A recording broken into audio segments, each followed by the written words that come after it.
Je suis éditeur essentiellement, j'ai créé une maison d'édition qui s'appelle Wild Project il y a une douzaine d'années et qui est spécialisée en écologie. Et à côté de ça, j'ai une autre activité qui est une agence d'urbanisme qui s'appelle l'Agence des Sentiers Métropolitains et qui construit des itinéraires de randonnée dans des villes et des métropoles de France, d'Europe. Je suis venu faire une formation ici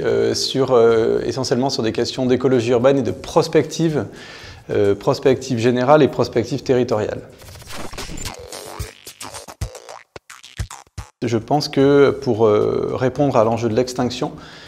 donc cesser de répandre la mort sur la Terre et favoriser davantage la vie sur la Terre, je pense qu'on n'a pas 50 solutions et que la décarbonation ne suffit absolument pas, c'est juste une étape nécessaire, mais qu'il faut absolument aller vers la descente énergétique, c'est-à-dire la division par un facteur 4, 5 ou 6 de l'ensemble de l'énergie dépensée par les sociétés humaines. Je dis bien par les sociétés humaines parce que ce n'est pas les individus, les particuliers tellement qui dépensent de l'énergie, ils sont pris dans des grandes machines industrielles qui sont très dépensières.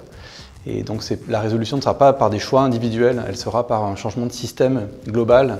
qui ne se fera pas du jour au lendemain, mais en même temps il y a des effets de seuil, des prises de conscience collectives, des catastrophes potentiellement qui pourront aider à cette prise de décision.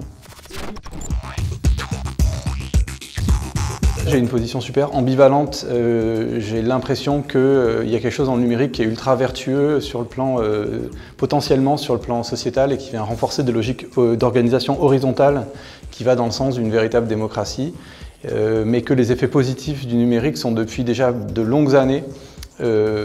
compensés par des effets destructeurs autant au niveau environnemental que social. Donc il y a un vrai travail pour reconfigurer, je pense, le projet web, tech, numérique